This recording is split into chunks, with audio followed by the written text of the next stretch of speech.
Alright, what's going on, you guys? It is Tyler here, and I'm back with another top 5. You guys have not heard that sentence in a while. I've been super busy with life recently. College and, COVID have made things pretty crazy, but I am back on the grind, on the YouTube grind, and today I wanted to talk about Maschine, the new map for Call of Duty Black Ops Cold War, the new Zombies map that honestly has gotten people back into zombies. Like, I have not seen this much praise for a map in a long time. Probably since Black Ops 3. But today I'm going to be talking about the top 5 best features on this map. I think this map's really good, but I also think there are some things they can improve on, but that could be in another video. So if you guys want to see that and future top 5s, please be sure to leave a like. And yeah, let's get right into it.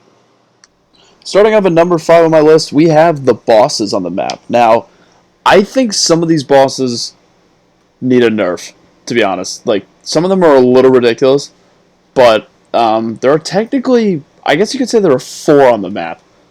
Maybe 5. We're just going to go with 4. So, the main one is the Megaton. And this is like the dude with the radioactive suit on that just runs after you, smacks you around, throws like radioactive stuff at you. He's tough. He's a very tough boss. And if you don't have like a packed gun or the wonder weapon, you're going to have a tough time with him and he's going to take some time to kill. But then, what makes him even worse is when you do finally kill him, he splits into 2 different bosses known as the Megaton Blaster and the Megaton Bomber. And these guys are even more annoying, I find, because they both have abilities that drain your health. Like, they will throw radioactive things at you that it just seems to do so much damage if you're just caught in them and you don't run away.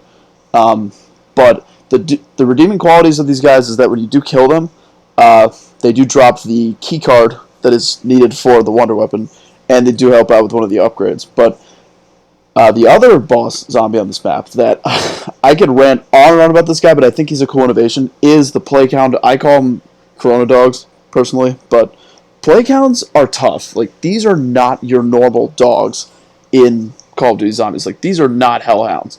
Like, not even close. These guys are about 100 times tougher. They have so much more health. When they die, they release like toxic gas that damages you.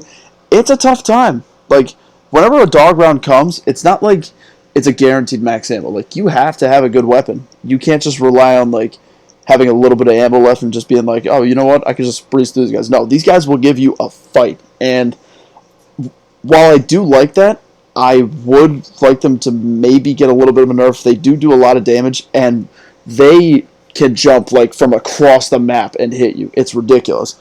But other than that, I think the bosses were a good innovation, and I'm sticking them in at number 5. Coming in at number 4, we have the Trials. I feel like this is a really underrated part of the map.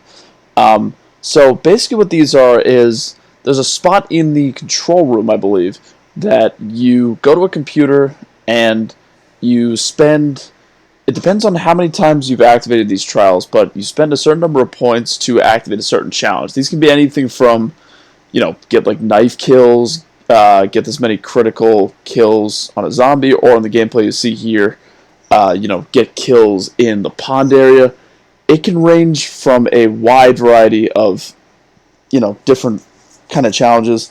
But the thing I love about this is it like keeps track of how much you do the challenge and rewards you based off that. So if you do it really well, you get like a legendary reward. And these rewards can range from a lot of different things. You can even get intel, you can get weapons, you can get points, you can get power-ups, anything. It's awesome. Like, if you get up to the high rounds and you just start getting bored and you don't want to like end the game or anything, you could just do these trials. And I think the only thing I hate about this is just the spot it's in. Like, to activate the computers and to get the rewards, you really have to go there at the end of the round, or else you will get surrounded, and you probably have a very high chance of dying.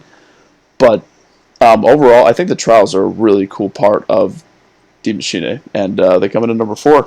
Moving on to number 3, we have exfilling. So Maschine brought in a lot of new mechanics for zombies. They brought in the armor system, the weapon tiers, buying equipment, salvage, the score streaks, the new point system. But I think exfilling was a great idea. I was not sure about this at first. I thought it was completely pointless. I was like, why even like introduce something like this? Like, it barely even has an impact. But then I thought about how, players would normally end a game. They would do like either a final stand or they just end the game, you know?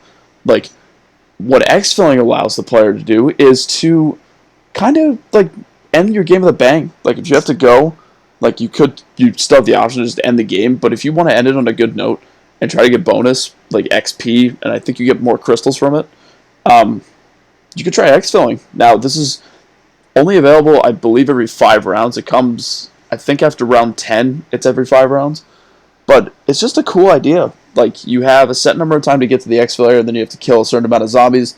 And as you can see in the gameplay, it is not easy, and you do have a very high chance of failing, and I did here.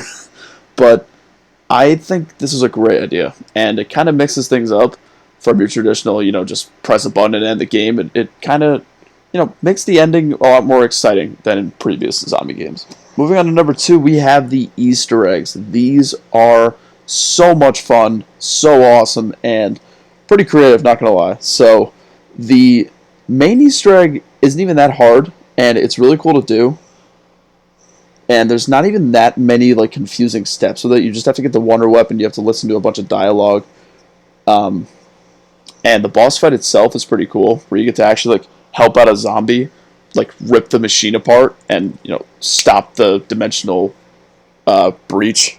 It's really cool, and then you get to like exfil out of there. That's awesome. But not even just that, like the side Easter eggs, like this one in the gameplay, you see like the 5 orbs you have to shoot, and then you basically get zombies dancing all over the place. It's so funny. This goes on for like a minute, and you get free jug with it, and usually a pretty good weapon. Like you'll see in the gameplay, I get something very good from this.